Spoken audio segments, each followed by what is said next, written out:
पटना की सड़कों का नजारा कुछ अलग ही था। सिर्फ पटना नहीं, पूरे बिहार का नजारा की बात करें तो कुछ अलग था, क्योंकि कल बिहार बंद था। विपक्ष कह रहा है कि वोटबंदी के चलते हमने रोडबंदी कर दी। तमाम चीजों को आपने देखा है कल की तस्वीरों में।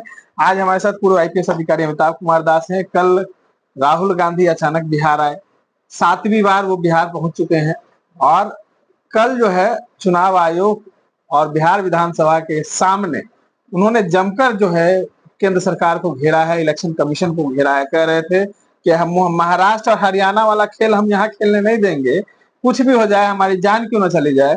लेकिन तस्वीर जो है कुछ और बयां कर रही थी। कई लोग कह रहे थे कि कागजात के चलते हम आ रहे हैं, कई कह रहे हैं कि हम जो है सरकार बदलने आ रहे हैं। क्या लगता है?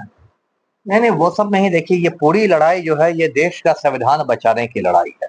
ये जो देश का पवित्र संविधान है बाबा साहेब अम्बेडकर का बनाया हुआ, ये संविधान अभी खतरे में आ गया है, क्योंकि नरेंद्र मोदी का जो पूरा गिरोह है, उस गिरोह में बड़े बड़े पूंजीपति भी हैं, गौतम अडानी जैसे, हमारे तड़ीपार गृह मंत्री अमित शाह हैं, मोदी खुद तो है ही।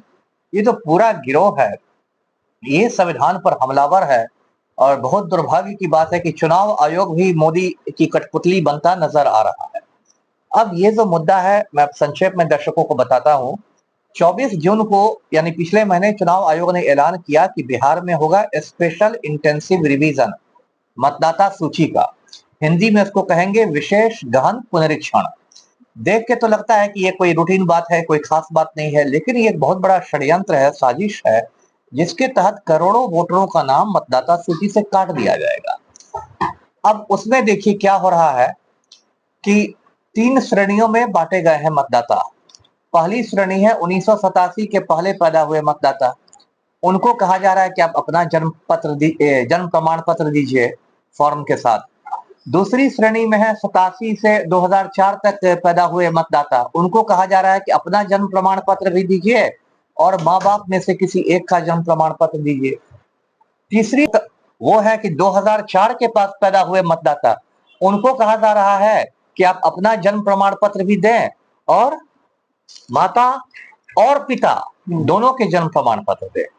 अब देखिए, ये एक बात सर्वे में आई है कि बिहार में सिर्फ 3% लोगों के पास, सिर्फ 3% लोगों के पास अपना जन्म प्रमाण पत्र है। शहरों में तो कुछ के पास है भी, गांव में तो मतलब समझिए नील। उसके बाद चुनाव आयोग ने क्या उल्टा सीधा काम किया है, उसमें 11 दस्तावेजों को मान्य कहा है जन्म प्रमाण पत्र के रूप में। उसमें आधार शामिल नहीं है।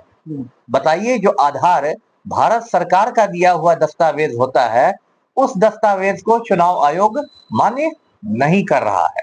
चलिए, अब हम लोग बातचीत कर रहे थे, उतना देर में इलेक्शन कमीशन का एक फॉर्म जो है विशेष पुनरीक्षण वाला, वो सर के घर पर भी पहुंच गया और शायद आप इसको भर के देंगे। नहीं नहीं, मैंने तो असहयोग आंदोलन छेड़ दिया है। मैं तो इसको नहीं भरने वाला हूं। विशेष पैकेज मांग रहा था, विशेष राज्य का दर्जा मांग रहा था, लेकिन विशेष पुनरीक्षण बिहार को मिला।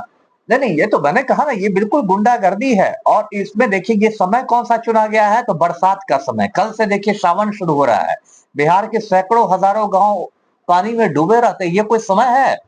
और 22 साल बाद ऐसा पुनरीक्षण हो रहा है। अंतिम पुनरीक्षण 2003 में हुआ था। 22 साल से चुनाव आयोग सो रहा था, अभी जाके नींद खुली है। और फिर प्रवासी बिहारियों का क्या होगा? लगभग 3 करोड़ बिहारी प्रवासी बिहारी होते हैं, जो बिहार के बाहर रोजी रोटी कमाते हैं। वो कैसे फॉर्म भरेंगे?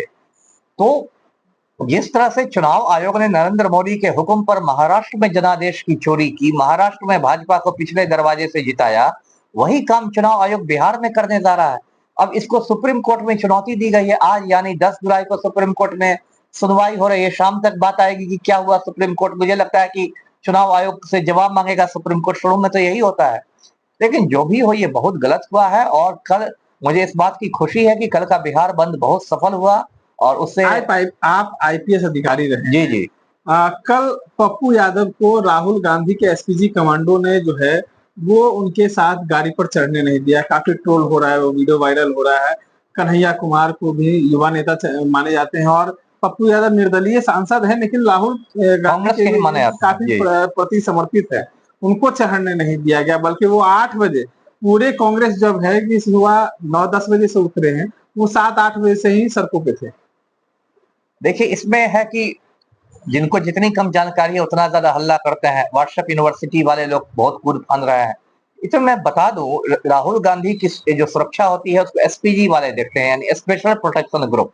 ये जो एसपीजी है ये प्रधानमंत्री की सुरक्षा देखता है, पूर्व प्रधानमंत्रियों की सुरक्षा देखता है और उनके परिजनों की सुरक्षा देखता है।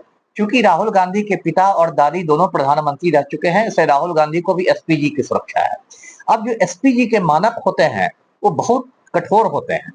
मैं भी जब जिलों में एसपी हुआ करता था और प्रधानमंत्री का दौरा होता था तो 5-6 रोज पहले एसपीजी की एक टीम पहुंच जाती है और सारी चीजों को कड़ाई से देखती है कि कोई ऊंची बिल्डिंग है, ये है, वो है, बहुत सारी चीजें।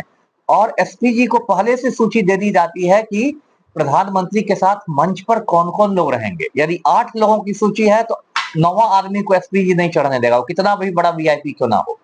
तो जैसे कल मान लीजिए राहुल गांधी गाड़ी पर सवार थे, कल मंच तो नहीं था, उनकी गाड़ी थी, तो एसपीजी को 1-2 दिन पहले ही सूची मिल गई होगी कि राहुल जी के साथ यही लोग गाड़ी में रहेंगे। मान लीजिए उसमें तेजस्वी यादव का नाम होगा तो तेजस्वी को नहीं रोका गया। मान लीजिए दीपांकर भट्टाचार्य का नाम होगा तो उनको नहीं रोका गया।